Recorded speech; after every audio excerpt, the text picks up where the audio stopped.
Hello, everyone. I'm Shannon Ortez from Light After Loss. We are a trauma-focused support system for survivors of suicide loss and wanted to tell you a little bit about our services and how to get connected. So you can contact us through our website, lightafterlossstark.org. On the contact page, you will see a form that you can fill out. Everyone who contacts us gets a survivor sack, and it's a sack of resources that talks about light after loss, but also suicide loss in general. There are books and other things in the survivor sack, and then from there, you connect with me and we get you linked with the services that are appropriate for you. We do link to grief counseling or trauma counseling, support groups, legal assistance, food, housing, clothing, anything that you may need to navigate your journey. So it all starts with reaching out and getting a survivor sack, and then we kind of go from there. 330-846-3630 is our number. You can text or call as well. Email lightafterlossstark@gmail.com. So encourage you, if you have lost someone to suicide or have been impacted by suicide, reach out, get support. It looks different to everybody. We kind of meet everybody where they're at and look forward to talking with you and sharing some of our survivor stories and how the services have been helpful. So hope you tune in. This video is special to me because these people are special to me. Talking to some of the survivors we have been able to walk with in their journey. So today I have with me Scott Walton. Hi, Scott. How are you? Pretty good. How about you? I'm good. I'm good. I think it's Wednesday. Is it Wednesday? It's actually We're Wednesday. halfway through, and it's been a short week, and it still seems like a long week. So we'll kind of just start right off the top. Who did you lose to suicide? How far out are you? How has that impacted you? I lost my brother, Jeff Walton, a year ago, June 18th. And it's affected me in a lot of ways. I have another brother, but he was my closest brother. We shared some hobbies. He was my fishing buddy, and he had a tree business on the side, and everything that I ever learned about cutting trees, I learned from him, good and bad. And so we were very close. I was his confidant in a lot of things. So I really missed him. Okay. So what support services, knowing that you were close to your brother and obviously that made a big impact on you, what support services have been helpful along your journey? Counseling, the Light After Loss Survivors Group and the book club, support from church members and family members and friends on occasion who are just willing to listen. I also read books and watch YouTube videos about suicide loss and those who have attempted suicide. Okay. So it sounds like you've been pretty proactive in seeking counseling, support groups, your church, books, YouTube. It sounds almost like you've covered the bases when it comes to support and reaching out and accessing those services. How soon after you lost your brother did you seek services? Probably within like 1 to 2 weeks. I knew it was going to be especially difficult for me because I previously was an EMT and a firefighter. So my biggest worry from the very beginning was whether or not I was even going to be able to breathe. Just from going through being able to compartmentalizing, not even being able to, having to compartmentalize after going on an EMT call or a firefighting call. Yeah, and I think that is amazing to me because I think for you, it would have been in some ways a natural thing to just compartmentalize it, put it in a box, and let's move forward. But recognizing that that was not what you wanted to do, and you wanted to kind of do it different. What was the first thing you reached out for? Well, I mean, it was kind of, I think counseling was the first thing I actually reached out for. But it wasn't even a day or two later that I reached out to Light After Loss too. Okay. So pretty close together when it comes to reaching out for any of the services that were available. Yeah, I knew that I was going to need a support group to help me through this too. I just instinctively knew, and some of that's probably from just like the firefighting and that, just because that's kind of a thing now in that community, even though I've been out of it for 12 years. But yeah. So talk a little bit more about each one. How has each one, and how are they different? How have they supported you? Because counseling is different than a support group. And so what has each one done for you in your journey towards healing? Well, before I started with Light After Loss and counseling, I was able to find a book, and the book was entitled "Did You Know That I Would Miss You" by Donalene Saul. And Donalene lost her brother Steve to suicide. And in her book, she covered, I think, every topic that I ever could have thought about, just with the, understanding suicide. But she also dove into a lot of different aspects that you don't normally hear, like, writing letters to her brother, using her imagination to have conversations with him, and other things like that. And that really helped me. I started almost from the beginning, probably within a week. Well, I know within a couple of days, I was already doing some poetry related to my brother's death. And, but it also helped me to write some letters and to have some conversations in my imagination with him too. And then counseling, a lot different, but counseling has helped me, to get to the root of, why I'm grieving the way that I am. And my counselor does a great job of pushing me and helping me to think of things differently and figure out why I think the way that I do. And she's been a great supporter, and she always challenges me too, which I need that kind of challenge. Yeah. And then my brother died on a Tuesday, and on Saturday I was contemplating whether to go to church or not. And I came to the realization really quick that church is where I needed to be that next day on Sunday. And I was so amazed. I had at least 6 or 7 members come up to me and tell me of people in their lives, whether it was a son or an uncle, or nephew or friends who had committed suicide that they had to deal with too.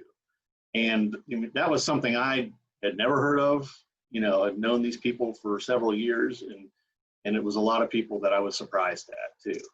And they all offered support. So that was important to me. And our pastor offered any support that he could provide too. And that really helped. Yeah, and having that similar, connection that your story has led to other people's stories, and you had no idea, and that immediate connection that often happens. So that's awesome that you were able to find that right away at your church. So that's awesome. I love that. So Light After Loss, how did you get connected? I don't even know how you found us. An internet search. Yay, the internet. Gotta love the internet. Yeah. Awesome. And you've been with us almost, I think, from the very beginning of us. It would have been July. I think July was the first meeting, wasn't it? Yep. Yeah. Yep. And so how has Light After Loss helped you in a different way? It's a support group, oftentimes led by the members, not necessarily by a particular person. Whatever comes up, comes up. It's different every time. So how has that journey from the beginning until now, how has it changed? How has it helped? What is your experience? Well, for me, Light After Loss has always been a blessing. When I get to go to the group, I feel like I'm in my sanctuary. And I know that I tend not to talk much in group, but that doesn't mean that I'm not, I feel like I'm always being comforted just by listening to other people who have dealt with the same things. And it's also nice too to see other people how in their growth, through this process too. And that really always helps me out. The book club's entirely different though, for me. Yep. Being a co-facilitator, I have to talk. I don't have a choice most of the time. Funny how that works. But that has helped me to get a lot closer to other survivors. And I'm amazed at some of the things that I think are so unique to my journey, but are not unique at all.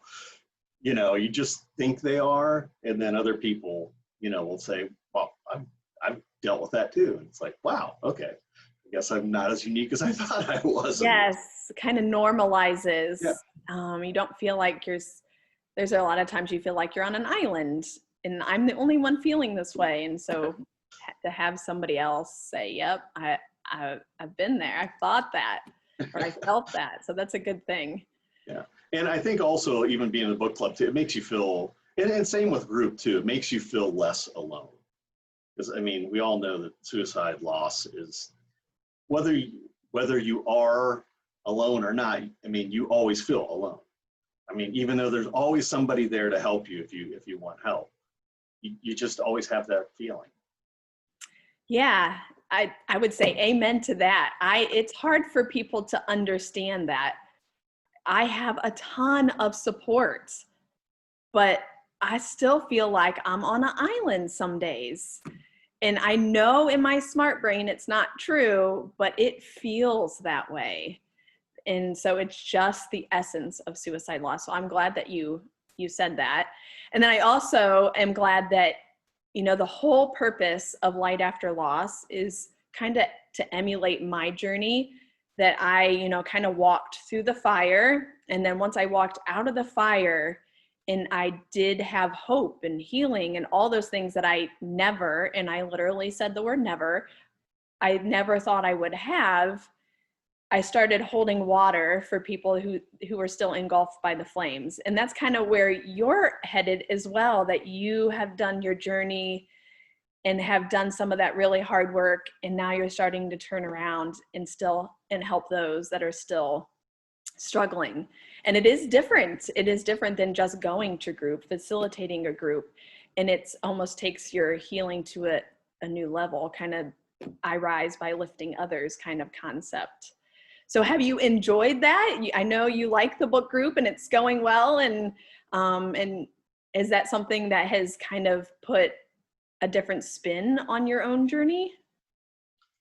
Yeah, I never envisioned, doing, being a co-facilitator for something like that, but I really can't envision not doing it in the future. That's the weird thing. And even doing, doing other things with it too. Yeah. Yeah, no, I really enjoy it. It is something that helps. And I think too, when you're able to help other people understand, your loss and that too, if, when it's different, I think that you can tell that helps other people too. And yeah, I want to keep spreading that kind of stuff. Yeah, for sure. And to touch on something like when you first came to group and you say, I love the fact that you said that you don't necessarily talk a lot, because that's one of the number one questions I get is, do I have to talk? I think it's intimidating to talk. especially if that's not your personality. And always telling people that whatever you get out of group is what you get out of group. If you want to come in and you need to talk a lot, you talk a lot. If you don't need to talk a lot, you don't need to talk. Like whatever you get from coming to group is okay. That's the essence of a support group. And then also coming to support group, not just for yourself. And I feel like that's our group. There are people who probably would be okay if they didn't come to group, but they don't come to group for themselves. They come to group because somebody else may need them. And that's the whole essence, again, of Light After Loss, coming to support somebody else. If you're doing okay, great, but come for somebody else who's not. Right. Have you liked every group? I have not. And that's what I was hoping for. You know, I want you to be honest and talk about that, because it is hard. We talk about hard things.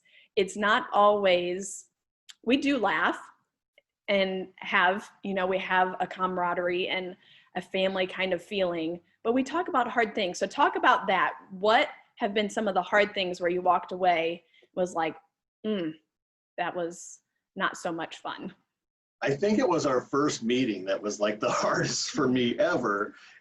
Not only the fact that I was brand new into it, but our first meeting turned out to kind of, there was a lot of anger and rage.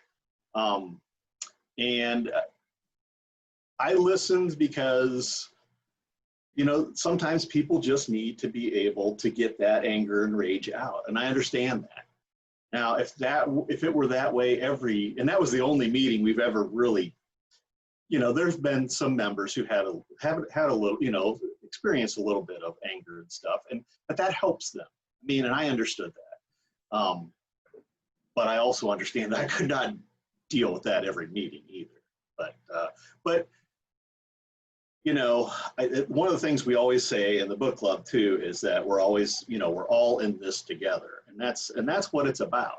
I mean, and sometimes it's listening to other people's anger and rage, or, you know, the things that they're struggling with, and I think that's important. I think it's just important to be able to be there to support other people, and you know, there are a bunch of us, I guess you call them us veterans now, you know, who have been there, you know, for the whole time. But it's also awesome that new people can come in and they're immediately accepted. I mean, we've never had anyone that wasn't accepted, and everybody just is now, they're a part, you know, more a part of the group. Yeah. I really enjoy that and love that about Light After Loss. What would you say to someone who's newly bereaved? They just lost someone to suicide and are looking for resources, support. What would you say to someone who was you know, a little over a year ago? Yeah. One of the first things I would say is that, you know, your previous life experiences are going to probably be a big part of how you grieve. And I've learned that personally in my journey. And I'd say surround yourself with people, you know, who are willing to support you during the journey. The good and the bad news is that there are a lot of suicide loss survivors. So, I mean, there are a lot of us out there to, you know, to help you along your journey, or to be a part of your journey. Well, we're still part of our own journey. For sure. But the biggest for me, and I'm so glad that I did, my advice is to find a suicide loss group, survivor group, you know, that you can be a part of. And just like Light After Loss, we have so many different avenues, whatever you're most comfortable with. And I think that's important. For me, group was just the thing I really needed, you know, also along with the book club too. Yeah. I needed something like that. And I guess the other thing too is just remember that everybody grieves differently, and that includes you. I mean, Yeah. everybody is just we're all gonna have some similarities, but everyone grieves differently and experiences it at different times. And there'll be times when you experience it again when you're not expecting to experience Yeah. it. That's just part of the journey. It is definitely about the journey and not necessarily the destination. I think that's a pretty good cliche to put in here, where it's, there's no timeline, there's no expectations, and being able to just have other people who understand that and know that. And I appreciate the fact that you did say not a support group isn't for everybody. Light After Loss does have other avenues of, seeking support group. Some people just aren't prepared and ready to do that. So there's other ways we walk with survivors. We try to meet people wherever they are and being able to walk with them in their journey. And then at some point, if they come to group and that's a good fit, then that's also an option. So lots of options. One of my, and I didn't know this, that first group in July, I had no idea. I had a vision for sure, but to actually see some of the survivors who started with us now get involved and co-facilitate groups and be on the advisory board or whatever it may be, or volunteer. It is one of those things like, this is exactly what I envisioned, and to actually see it come full circle and to fruition is a pretty amazing thing on my end. So I appreciate you so much, especially for your honesty and all that you do to help our survivors in the book club. And I do see more for you along your journey, and so glad that you are with us. I appreciate you, and thank you for joining me today. You're welcome.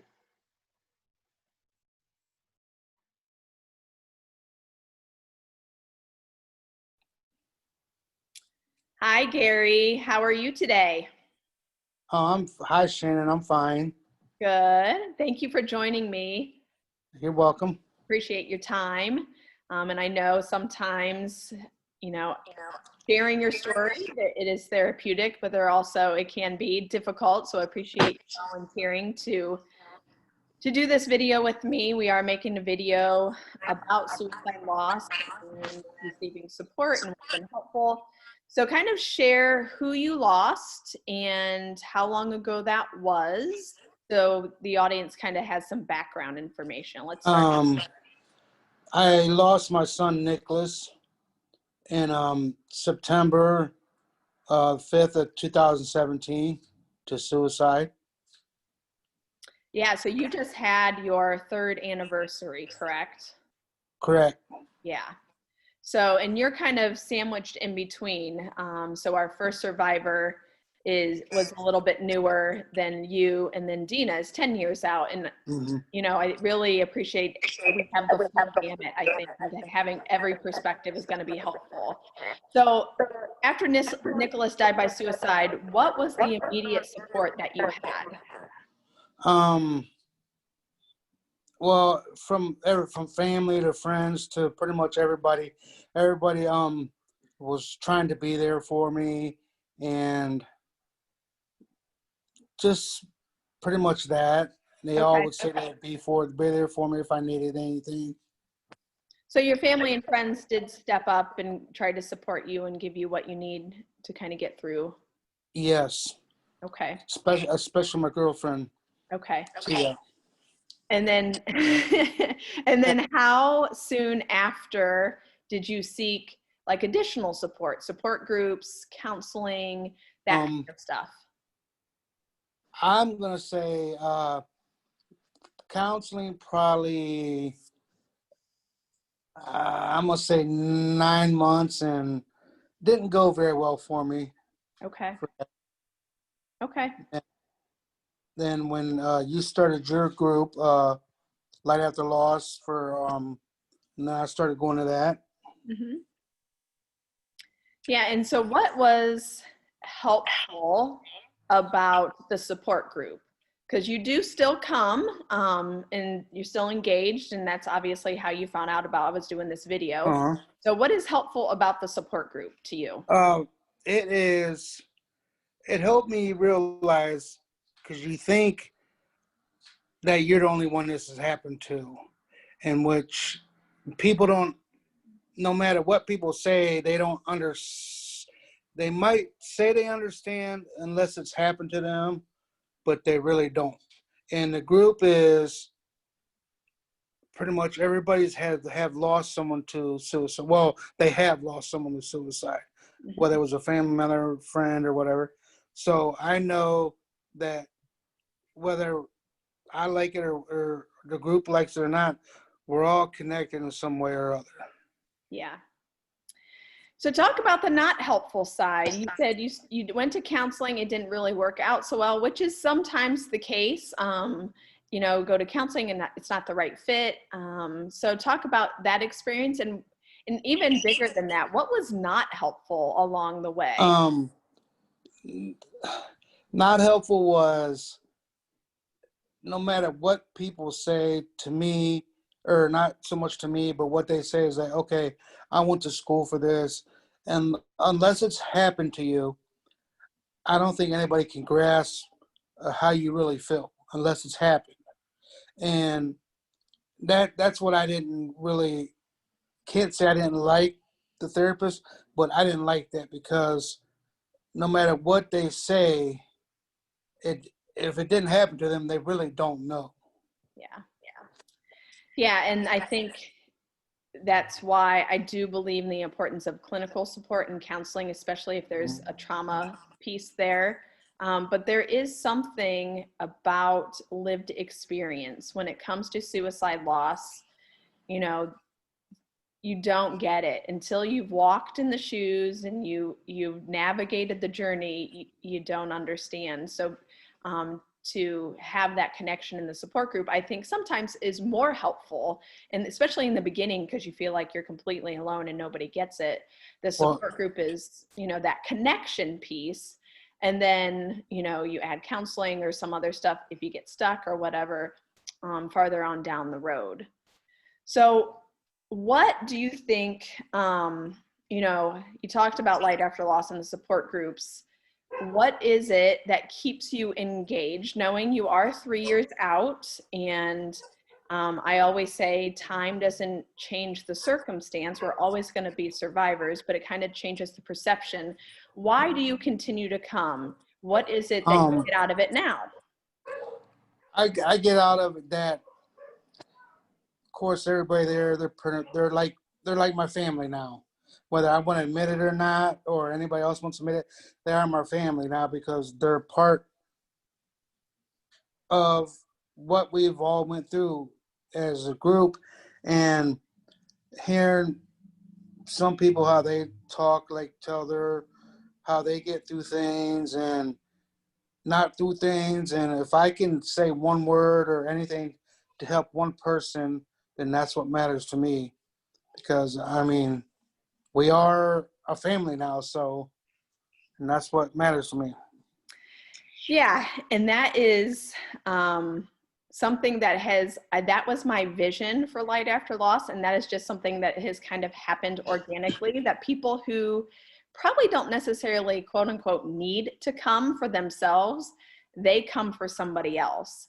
And you are one of those people. You come and you share because you know it's going to help somebody else. Like, you know, somebody will say something and you'll be like, you know, in my experience, this is what's happened. And being able to kind of turn around and serve others now that you are farther out. And it doesn't mean you don't struggle, doesn't mean I don't struggle, but being able to help somebody else along the way, you know, that is really new and fresh, gives it purpose in some sense. It's not just senseless pain, but pain with a purpose. So we always appreciate, I call you guys veterans, our veteran survivors that have been here with us for a while and now are literally turning around and coming and serving others. It's just a magical thing.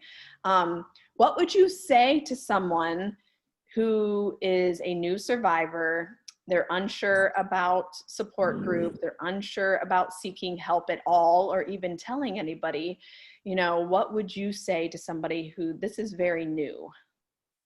Well, at first, if anybody knows me, I don't talk a lot. I keep a lot to myself, and I always have. But coming to the group has, I could say, brung me out of my shell, where I can talk to people that I feel comfortable talking to, which before I was never able to do that.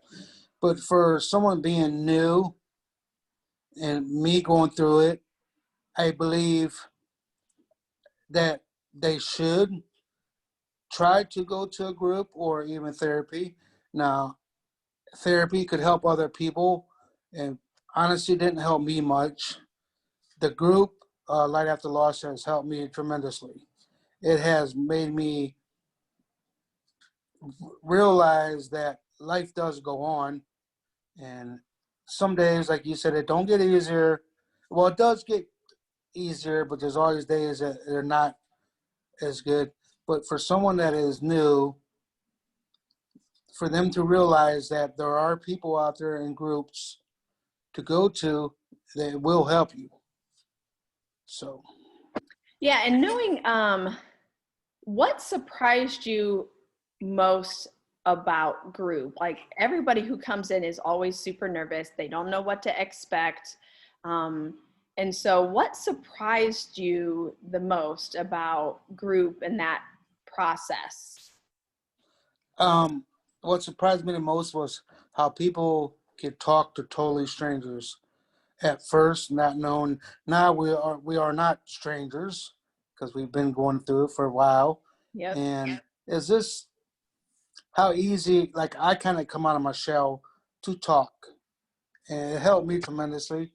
And if it helps somebody else, one word or anything, that's what I mean. I feel good about myself. Yeah, and I think I remember the group that you said just something, you didn't talk very much, you always came and you didn't talk very much, and then when you did, I was like, wow, I hope he talks more because it was just enlightening. It helped so many people. And I think even for you, when you said it and how many people kind of related, I think that was a turning point for you when it was like, yes, I'm here. I'm not just here for myself. I'm here for somebody else. I think, Exactly. I think too, a lot of people are surprised how much we laugh. And um, we do laugh a lot, we but that's do. good. I think people expect the group, we're talking about a hard topic. It is sad. There are tears. There are always tissues, all of those things. But knowing that we are family, it is every month is like a family reunion too. And we're laughing and sharing all the funny things about life. So it is, I think a lot of people are surprised that it isn't always heavy, that we are also just walking life with each other. So I think that's important for people to know. We do talk about the hard stuff, but we also have fun and laugh and come together as a Any, family. Oh, I mean, last night was just, I think we laughed more than we did anything. It was just one of those things. I think everybody is a little bit slap happy and loopy, just because of the situation out there and the stress. And I think we did laugh until we cried last night. So I think people are surprised, the new folks who come in, at how much it feels like family and how much we are a family and how much we laugh with each other. So I appreciate you and the fact that you still come. Do you have any, knowing you are 3 years and you just had your angelversary, as we call it, what is your goal as you get farther out from your loss? Do you have any goals when it comes to helping others or what you're going to do along your journey?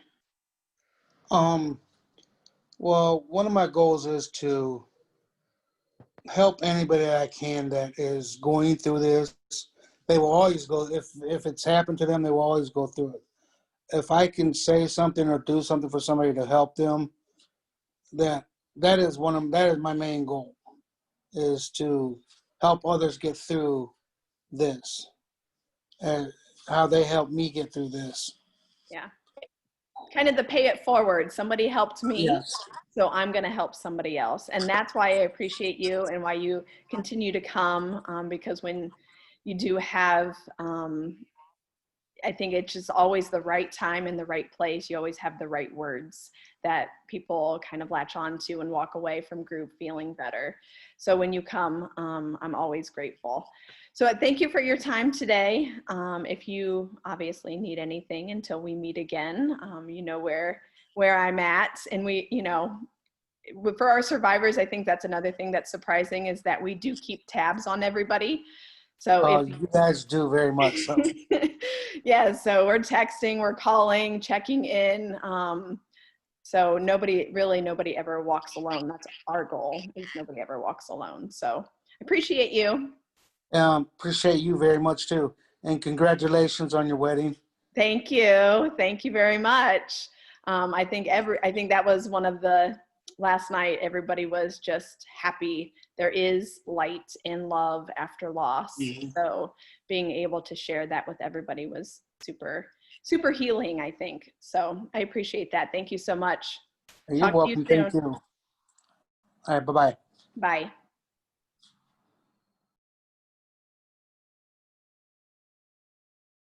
So Dina, tell us a little bit about your loss. Who did you lose? How long ago that was? Some of those background.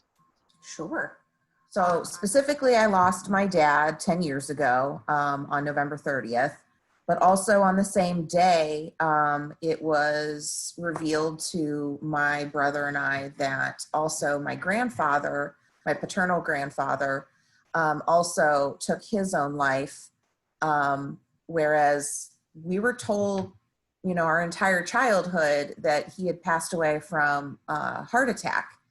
And so the day that my dad passed, and same day, we find out that not only, you know, did my dad take his own life, but his father took his life as well. And that was something that had been concealed from us for our entire childhood into, you know, some adulthood.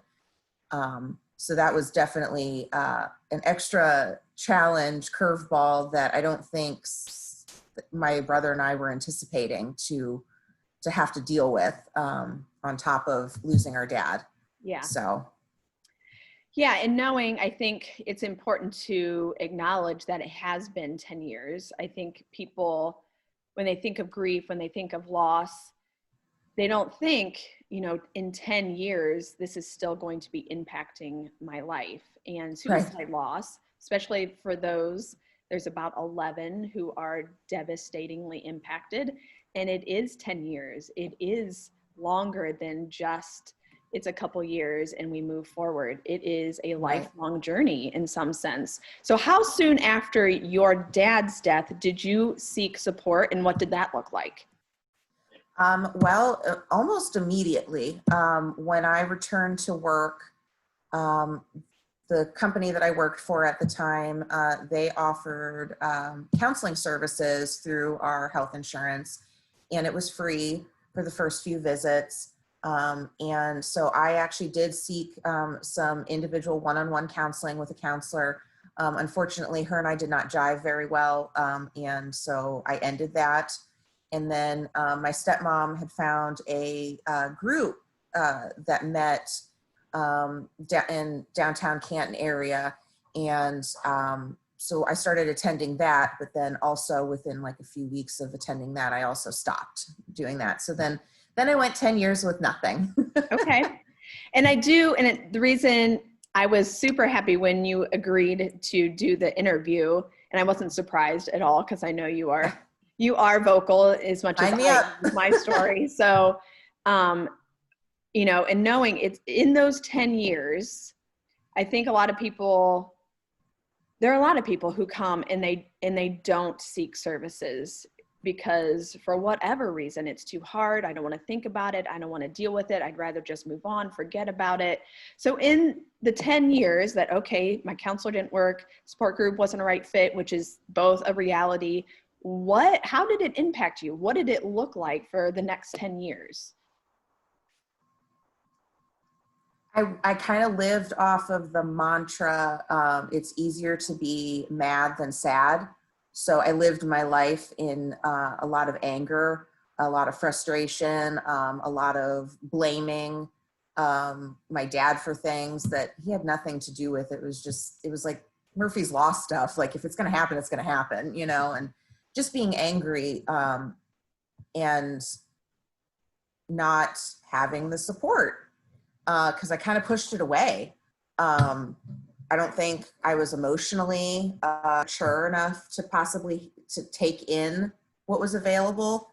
I also think at the time, everything that was available was very clinical, and I think I needed a different approach to that. I think I needed more of what you want to provide to people, which is more of a holistic approach, a body, mind, soul type of thing, not just, well, I went to medical school and this is what's happening to you, and here, deal with it.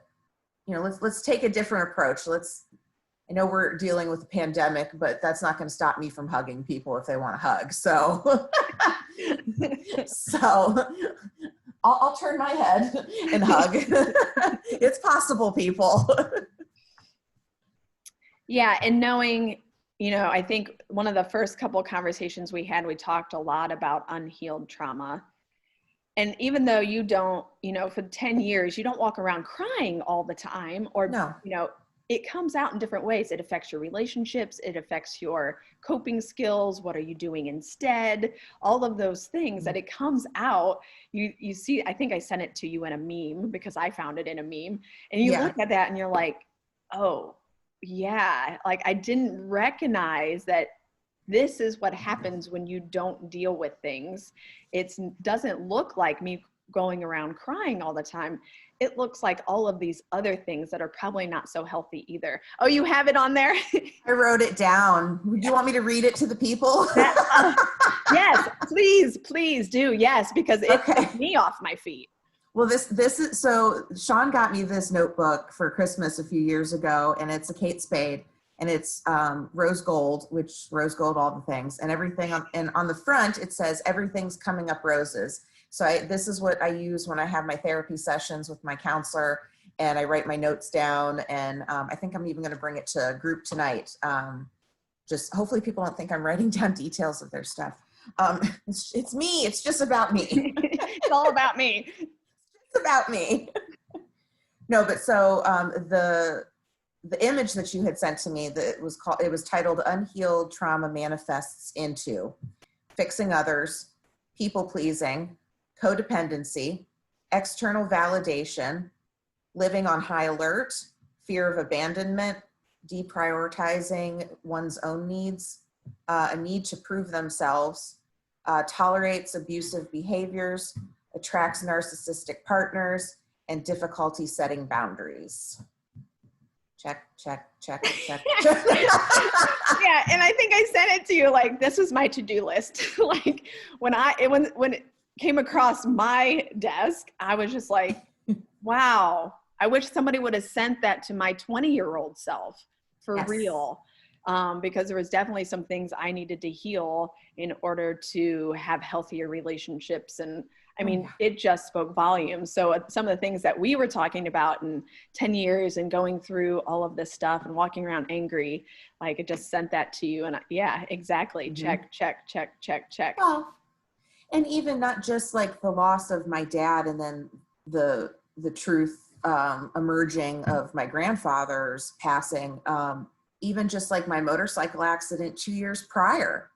That was traumatic, and I didn't seek any services for that. And I was having panic attacks, and I started having anxiety and depression. So it doesn't, trauma is trauma. Like, that's what you and I keep saying to one another. It doesn't matter, and that's why I also really gravitate towards what you've built and what you're continuing to build, is because your goal is not just suicide loss. You want to do big picture. And I love that, because then that means I can build the ark 2 by 2, climb on, folks. Let's go down. Let's go down to Perry or wherever we land. That's right. Bring the masses. Like, I've got droves of people waiting. Yes, because, suicide loss, I think we miss the boat, the arc, when it comes to the trauma of that. So we are a trauma-focused support system. We do it different. We focus on the trauma piece. And then for me, in my experience, and I know it's not just me because I walk with others, including you, that this trauma opened Pandora's box of all the other traumas I didn't deal with. Like, Yep. So then, 4 years later, I'm still in therapy, and I'll probably remain in therapy just as my security blanket and to keep me on the same road, because I have other trauma things that I just never even addressed or even recognized as trauma or abandonment or anything like that. So, Well, yeah. it's no different. It's no different than taking your car into the shop to get an oil change. For sure. It's mental maintenance, if you will. And I hope there is this big shift happening, that it is about wellness. I go to therapy now to stay well. Like, I have worked through some of the tough stuff, and really now it is staying well and staying on the other side of that. So talk about how, you took a 10-year hiatus. How did you get back into, now you are back at a support group and you are back in counseling. So what was the shift? What was the kind of the catalyst for that? So, over the summer in June, my husband and I went on vacation, and he became ill. We think he got some heat stroke and some heat exhaustion, and he ended up passing out in the bathroom. And I found him still passed out, slightly unresponsive, and that, unbeknownst to me, triggered unresolved trauma.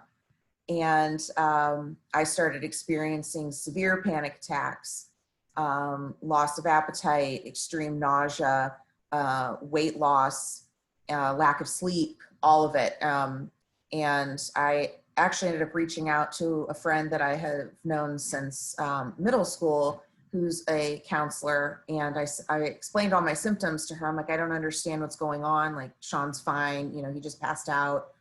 And she's like, you're experiencing some PTSD symptoms. She's like, you definitely need to call your doctor when you get home and, go in and see them. And so that's what I did. As soon as we got home, I called my primary care physician and met with them, and we adjusted my medication that I had already been on for just general anxiety. But as I was sitting there sobbing into my paper mask for no reason whatsoever, I'm like, please give me all the medicine, like whatever it takes, please make this stop. Right. So I was very much embracing the medical side of it, but then I realized I can't just live off of Zoloft for the rest of my life. I need to do other things. And so then because of the pandemic, I knew it was probably going to be harder to see somebody in person as far as counseling services were concerned. And a couple of friends had recommended, even prior to the incident on vacation, they had recommended the BetterHelp app. And I decided to try it out because I thought, well, what can I lose? What can I lose? And so I signed up for that, and I've been doing that. So I have weekly sessions with my counselor every week on Mondays usually, and she's fabulous. And it was nice because it was a completely different experience than the first time I tried one-on-one therapy with a counselor. I instantly connected with this woman, versus the other one that I felt zero connection to. And I felt like she just looked at me like I was just a number. But yeah, so that was my triggering moment. And then also stumbling upon you shortly thereafter. Do all the therapy, all the things. Right. Yeah, and because I think it really just that incident, and I often, I think there is, again, memes. Everything comes in memes now, where if you don't take time for your wellness, you're going to be forced to take time for your illness. Yes. And so the statistics, show that, PTSD and that kind of stuff will manifest in your body. So heart disease, cancer, all of that kind of stuff, if you don't deal with some of the stuff and you just bury it, your body is going to, the kind of way, have the effects of what you didn't deal with. And for you, it was just that catalyst that kind of opened your eyes that, okay, maybe I'm not doing okay. One of those aha moments, like, okay, maybe I need to deal with this. And then for you, of course, you just, once you do it, you're all in, right? Yeah, I dove head first. Which is awesome. So talk about what is helpful about any of those services. Counseling is different than support group. It's supposed to be. So what is helpful from either of those, or anything that you have done now that you are on the wellness and healing journey? What is most helpful? What is working? Yeah, well, let's see what's been most helpful.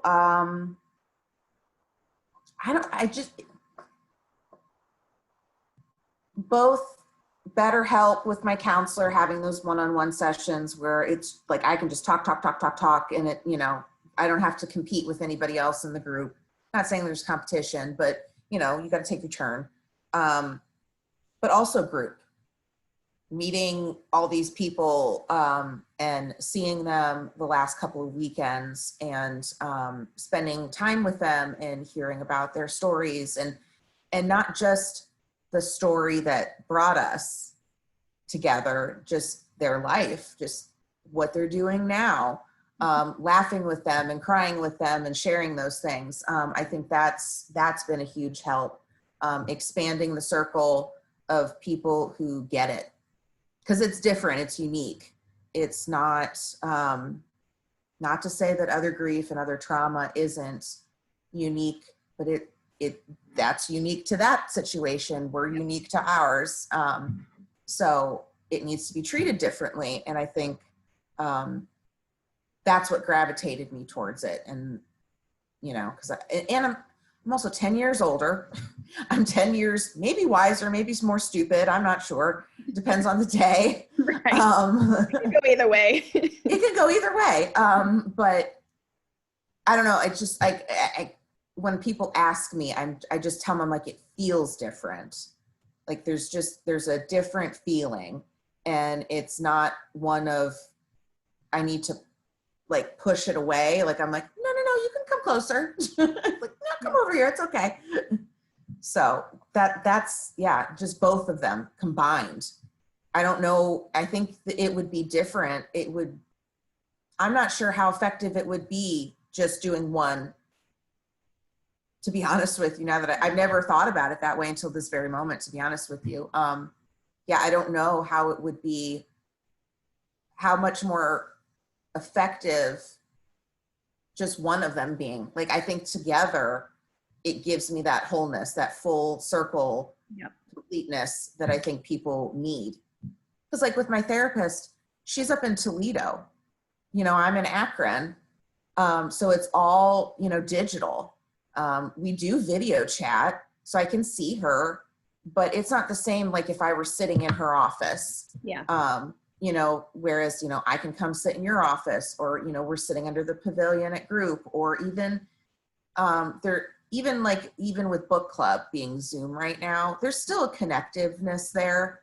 It's still Zoom, but I don't know, there's just something different, probably because I've met some of the people in person at group since I'm doing both. Mm-hmm. So I'm doing in-person group, book club, my one-on-one therapy, texting you, which send me a bill. All services are free. You know that. No, I know. But still, like, holy moly. Like, so. Yeah. And I think that's important that all of those things have a different role and purpose. The support group really is about a community that has a community of connection. That's the whole purpose of Light After Loss.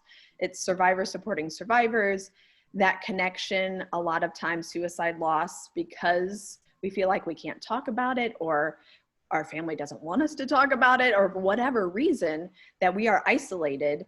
And so then it even makes the loss piece even more, because even if I wanted to talk about it, I can't talk about it. So, you know, the support groups really are just about friends and family by choice. And this is our journey and sharing that. And so that is healing in itself. But then the clinical piece, there are things you're going to get in counseling that we are never going to be able to give you in group. Right. And then, you know, book club, and then just having that constant support of another survivor, always having that perspective. Because I say that I will always now look at life and death and everything through a different lens, and having somebody else looking through that lens with me, like, is this what I'm seeing? Is this what, Right.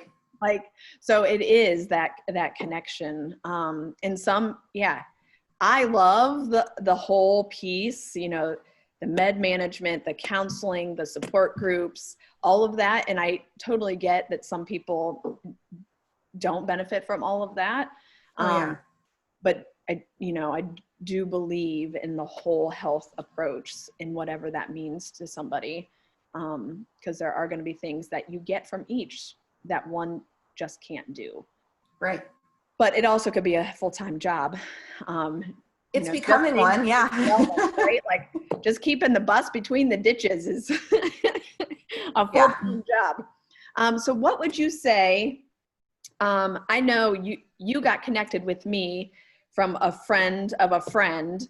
So you didn't even come in the door. Typically, how most people come in the door, but then right. Everybody who comes in the door, no matter how they come in, gets a survivor sack. So you got your survivor sack and you went through that. And so what has been helpful, and you've already really kind of answered this, what has been helpful about Light After Loss, knowing that you got connected with us?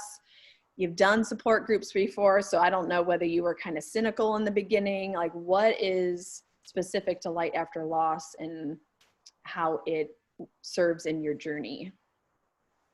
I think like I said before, that it's just your holistic approach about, I'm excited for the yoga classes and meditation and stuff to start again. I think that. Hoping in October. What other group do you know does for therapy? What other group do you know does yoga and meditation? I couldn't list off one. I mean, other than you, but I'm sure there's some out there. It's just probably not in this area. I feel like it's probably more of a West Coast kind of vibe, but yeah, I don't know. It's just, like I said, it was just different. It felt different.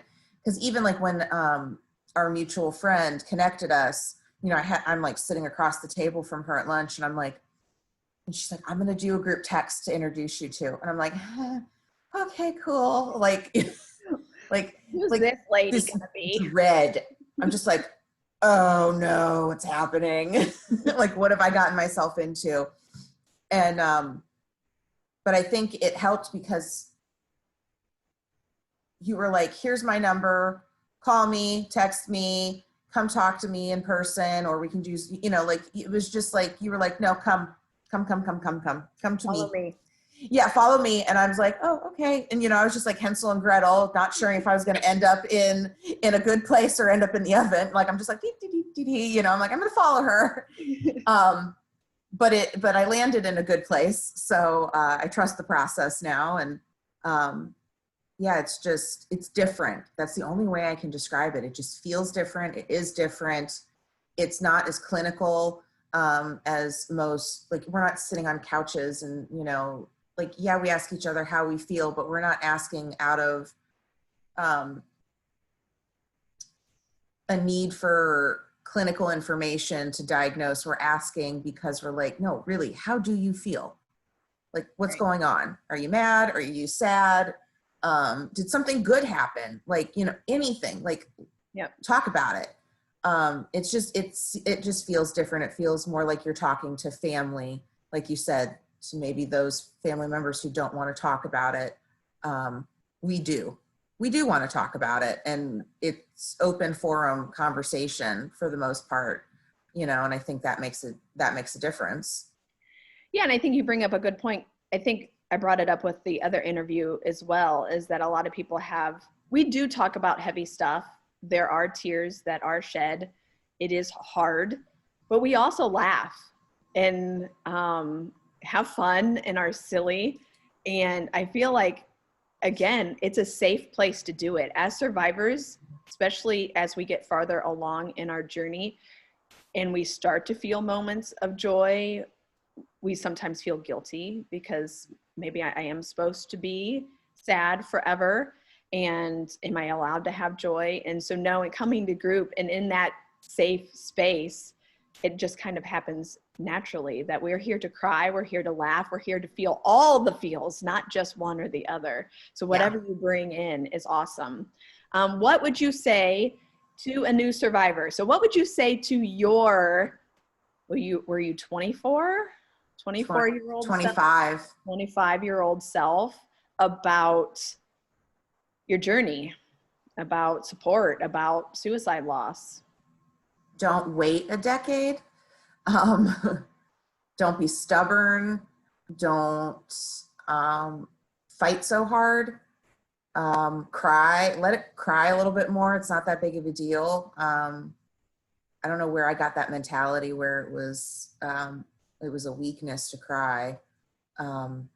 When I was dealing with my panic attacks and stuff over the summer before my medicine leveled out, it was interesting because like I would feel a cry coming on, and I would tell Sean, I'm like, I'm gonna cry, but it's okay, you know.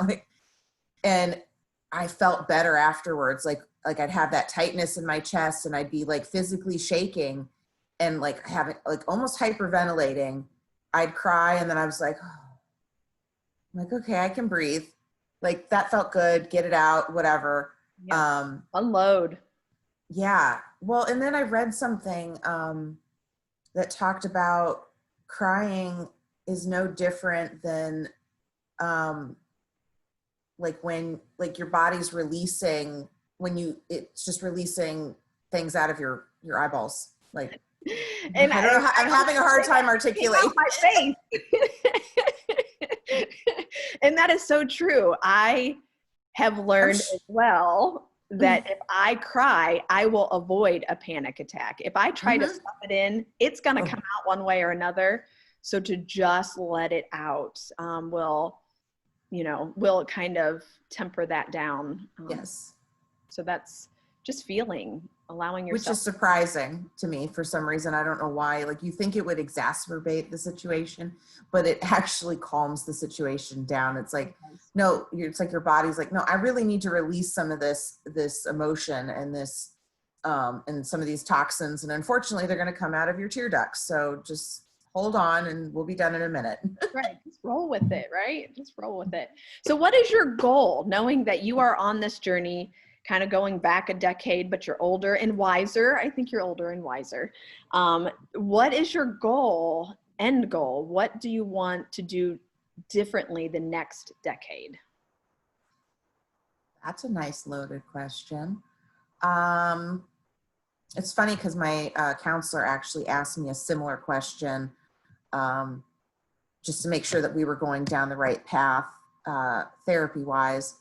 And I just told her, just like, because in the beginning I wasn't sure if I even knew what a coping skill was, and I didn't realize that, you know, making and creating things is a coping skill, and like listening to music or meditation or just breathing or sitting outside, you know, all those things that I was doing, I want to get better at, I think.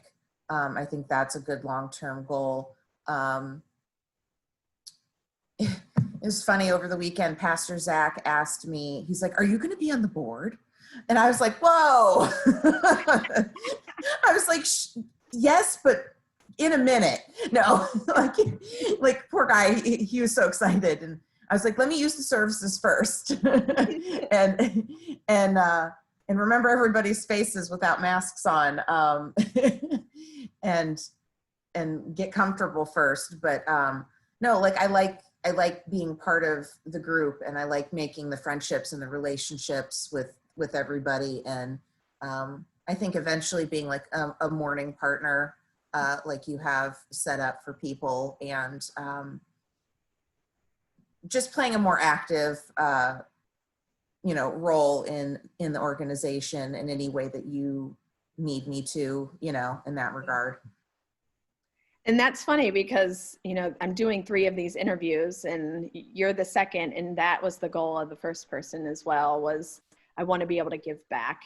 And that was my vision for Light After Loss. I had no idea how that was going to happen. Like, will people ever get to a point where they'll want to turn around and help somebody else?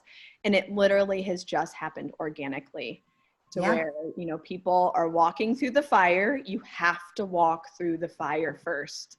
But then when you walk out, you're holding water for somebody who is still engulfed by the flames. So being able to turn around and give back is the whole purpose of why I created Light After Loss. So that to see it happening organically is, it's just absolutely amazing for sure. So I appreciate you, your time, all the work you're doing. All of the stuff you've already done for Light After Loss. You may not be necessarily front line supporting survivors, but you're doing fundraisers, you're helping with events, like you are certainly helping us along already. So I'm doing all the fun stuff. So somehow I ended up on the fun train. Well, first. I think that's really kind of your calling, to be quite honest. Still. I don't mind doing the other stuff either. It's just your personality for sure. So I appreciate you. Thank you for your time today. Oh, you're welcome. I appreciate you.